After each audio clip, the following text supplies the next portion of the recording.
होळीचा सण म्हटलो ना की पुरणपोळी नाहीतर शिरवाय करूकच हवे, नाहीतर होळीचा सण कसं वाटतच नाही ना हो.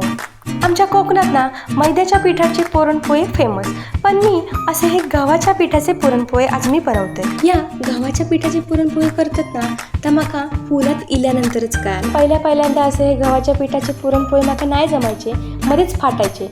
नंतर मात्र अशी ही ट्रिक वापरूक लागल्यानंतर गव्हाच्या पिठाचीच पुरणपोळी माझ्याकडे होळीसाठी फिक्स. तसं बघू गेल्यानंतर मैद्याची पुरणपोळी करूक कायच हरकत नाही, पण आमच्या घरात गोड प्रचंड आवडतात आणि त्यात ही पुरणपोळी म्हटली ना की किती खातील ह्याचं कायच हिशोब नाही.